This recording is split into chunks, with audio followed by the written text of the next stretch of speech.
Hello my dear friends, నేను మీ serial పిచ్చిది. మీకోసం నేను నువ్వు లేక నేను లేని సీరియల్ టుడే ఎపిసోడ్ చూపిస్తున్నాను. ఈ రోజు వచ్చేసి సోమవారం. ట్విస్ట్లు అదిరిపోతాయి. మీరు తప్పకుండా వీడియో అయిన వరకు చూస్తారని అనుకుంటున్నాను. ఈ రోజు ఏం జరిగిందంటే, విక్రమ్ కృష్ణ అనుకుంటాడు, సినేని చంపడానికి చూసిన వాళ్ళే ఈ రోజు రాధని కూడా చంపాలి అనుకున్నారా అని అనుకుంటాడు. ఏదో జరుగుతుంది, అసలు రాధ వెనుక ఏదో జరుగుతుంది, రాధకు తెలియకుండా ఏదో కుట్ర జరుగుతుంది, తెలుసుకోవాలి, ఖచ్చితంగా తెలుసుకుంటా ఈ కుట్ర ఏంటో, దీని వెనుక ఎవరున్నారో, రాధ ఎదుటి వాళ్ళకి మంచి చేయాలని చూసే నీకే చెడు జరుగుతుంది అని రాధని అమాయకంగా చూస్తాడు. అప్పుడు నీ మీద హత్య ప్రయత్నం చేసిన వాళ్ళని పట్టుకుంటా, వాళ్ళెక్కడున్నా సరే, ఎక్కడ దాక్కున్నా సరే శిక్ష పడేలా చేస్తాను, నువ్వు ధైర్యంగా ఉండు అని ప్రామిస్ చేస్తాడు విక్రమ్ కృష్ణ. మార్నింగ్ రాధ లేసాక ఫుల్ ఆలోచన ఉంటుంది. అంతట్లోకి సునంద వచ్చి ఏమైంది అంటుంది. ఆలోచిస్తూ ఉన్నావు, టిఫిన్ చేయవా అంటుంది. రాధ నాకు ఆకలిగా లేదు అత్తయ్య అని రాధ అంటుంది. అంతట్లోకి రామచంద్ర వచ్చి నిన్న జరిగింది పదే పదే ఆలోచిస్తున్నావా అమ్మా అని అంటున్నాడు రామచంద్ర. అవును గురుజీ, అదే గుర్తు వస్తుంది, కళ్ళ ముందు అదే కనిపిస్తుంది అంటూ రాధ అంటుంది. నానమ్మ వచ్చి అందరికి అలానే ఉంది కదా అమ్మ అని నానమ్మ అంటుంది. సునంద అంటుంది, ముందే టాబ్లెట్స్ వేసుకోవాలి, గాయాలు తగ్గాలంటే కొంచెం తినాలి అమ్మ, కొంచెం ఓపిక తెచ్చుకో, ఎలాగలాగా ఓపిక తెచ్చుకొని తిను అని సునంద అంటుంది.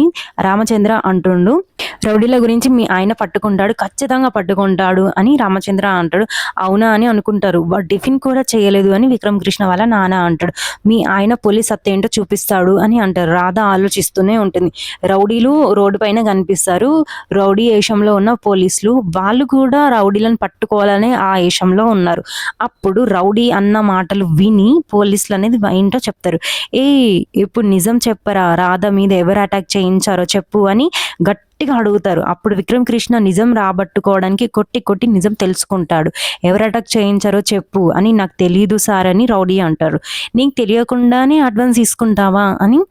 సార్ నిజం చెప్పాలంటే ఒక్కొక్క చోటు నుండి ఒక్కొక్కరు వచ్చారు. ఒకడు గుంటూరు నుండి, ఒకడు వైజాగ్ నుండి, ఒకడు కర్నూలు నుండి వచ్చి ఒక్కొక్కరు వచ్చారు. నేను ఫోన్ మాట్లాడుతూ ఉన్నప్పుడు విన్నాను, ఎవరో రాజకీయరాలు అంట తన కూతుర్ని పెళ్లి చేసుకోలేదు అని చంపడానికి చూశారు అని చెప్తాడు రౌడీ. అప్పుడు విక్రమ్ కృష్ణకి తెలుస్తుంది. డైరెక్ట్ ఇంటికి వస్తాడు. ఇంటికి వచ్చేలోపే రాధని తినిపిద్దామని అందరూ రకరకాల ప్రయత్నాలు చేస్తారు. రామచంద్ర టిఫిన్స్ వేస్తాడు. రామచంద్రకి తెలిసింది దోశ, రాధకి ఇష్టమని దోశ వేస్తాడు. ఇంకా ఇడ్లీ వేస్తాడు సునంద. అందరు ఒక్కొక్క రకంగా ఒక్కొక్కరు తెస్తారు. ఇంకా విక్రమ్ కృష్ణ వాళ్ళ చెల్లి జ్యూస్ వేస్తుంది. అట్లా ఒక్కొక్క రకం ఒక్కొక్కరు ప్రయత్నిస్తూ ఉంటారు రాధని తినిపియడానికి. అంతట్లోకే విక్రమ్ కృష్ణ వచ్చి దమయంతి అంటూ గట్టిగా పిలుస్తాడు. అందరు షాక్ అవుతారు. మర్యాద లేకుండా పిలుస్తున్నావు అని దమయంతి పిలవాలి అని విక్రమ్ కృష్ణ అని అంటాడు. వాళ్ళ నానమ్మ అంటుంది, ఏంటిరా ఇలా అంటున్నావు అని విక్రమ్ కృష్ణని అంటే, విక్రమ్ కృష్ణ చెప్తాడు, రాధ మీద అటాక్ చేయించింది దమయంతే అంటాడు. కుటుంబ సభ్యులు అందరూ ఏంటిరా కాదు, అత్తయ్య ఎందుకు అలా చేస్తుందని సునంద అంటుంది. చెల్లం ఎందుకు చేస్తుందని సునంద వాళ్ళ హస్బెండ్ అంటాడు. అప్పుడు రామచంద్ర వచ్చి దమయంతి ఎందుకు అలా చేస్తుంది, చెయ్యదు కదా అని అంటారు.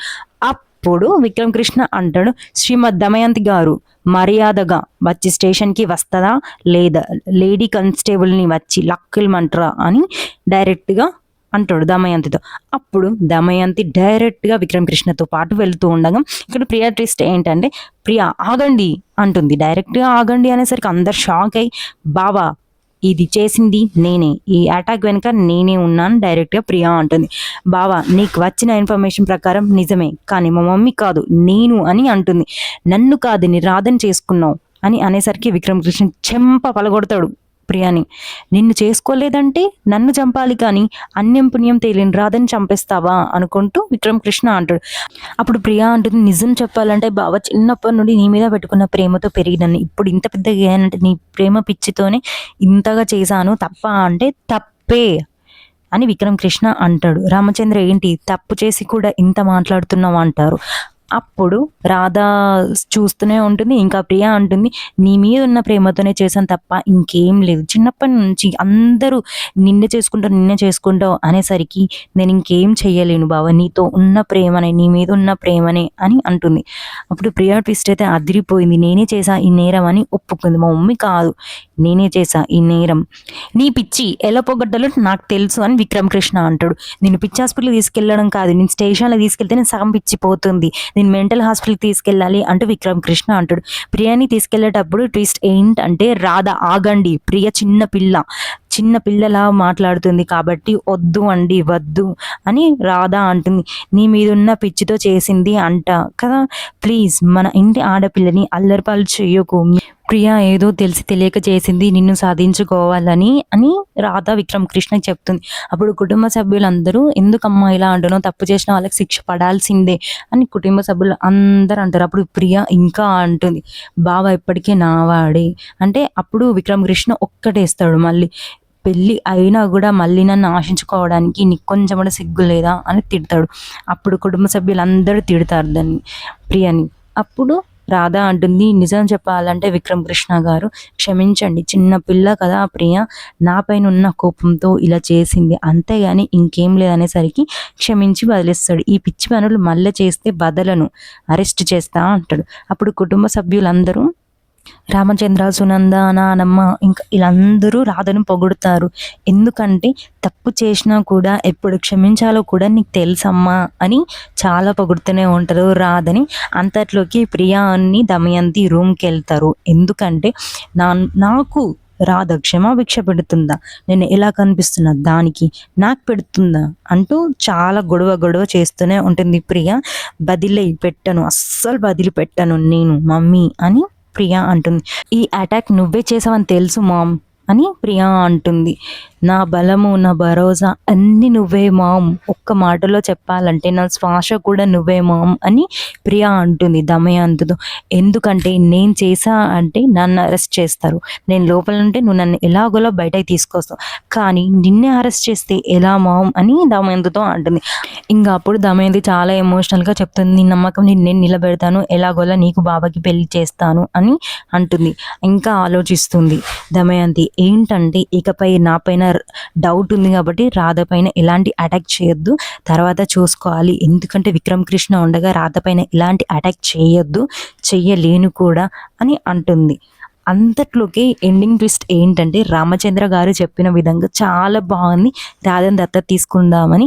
ఇక విక్రమ్ కృష్ణ ఫుల్ షాక్ అయి చూస్తాడు. ఇంకా కుటుంబ సభ్యులందరూ చాలా హ్యాపీగా ఉంటారు. రామచంద్ర అంటాడు రాధని దత్తత తీసుకోవాలని చెప్తాడు. రాధ ఒప్పుకుంటుంది. ఎందుకంటే ఇక్కడ నుంచి నన్ను గురూజీ అని పిలవద్దు రాధా అని అనేసరికి అందరు అట్లనే చూస్తారు. ఎందుకంటే నువ్వు నన్ను కూతురులా భావిస్తున్నా కాబట్టి నన్ను నాన్న అని పిలవాలి, నేను అందుకే దత్తత తీసుకుంటున్నాను రామచంద్ర అనేసరికి రాధ ఎమోషనల్ అయితే తప్పకుండా గురూజీ అని చాలా ఎమోషనల్గా రూమ్కి వెళ్తే ఫుల్ హ్యాపీగా ఉంటుంది. అప్పుడు విక్రమ్ కృష్ణ ఫుల్ సీరియస్ అవుతాడు. ఎందుకంటే విక్రమ్ కృష్ణ అంటాడు, నీ పెళ్ళం పీరియడ్ అయ్యాక నువ్వు పర్మనెంట్గా ఇక్కడ ఉండవు కదా అని సీరియస్గా చెప్తాడు. ఎందుకంత హ్యాపీగా ఉన్నావు, ఎందుకంత సంతోషంగా ఉన్నావు, మన అగ్రిమెంట్ అయిపోయాక నువ్వు ఇక్కడ నుండి వెళ్ళిపోడే, పెళ్ళం పీరియడ్ అయిపోయాక ఇక్కడ ఉండే పరిస్థితే లేదు అని గట్టిగా చెప్తాడు. అప్పుడు రాధ చాలా బాధపడుతూ ఉంటుంది. అండ్ ఈరోజు ఎపిసోడ్లో ఇదే జరిగింది. మీ అందరికీ ఈరోజు జరిగింది న్యాయం అనిపిస్తే కామెంట్ చేయండి. నాకైతే అసలు న్యాయం అనిపించలేదు, నిజం తెలిస్తే చాలా బాగుంటుంది, దమయంతి పని అయ్యేది. ఇంకా ఇలాంటి అప్డేట్స్ మీకు తొందరగా రావాలంటే మన ఛానల్ని సబ్స్క్రైబ్ చేయండి. మన ఛానల్ పేరు సీరియల్ పిచ్చిది. ఈ సీరియల్ ప్రియుల కోసమే అందరూ తప్పకుండా సబ్స్క్రైబ్ చేయండి. బెల్ ఐకాన్ క్లిక్ చేశాక మన ఛానల్లో కనిపిస్తాయి అన్నీ, నేను పెట్టిన వీడియోస్ మీకు తొందర వస్తాయి. సబ్స్క్రైబ్ చేయండి ప్రియులు. Thank you.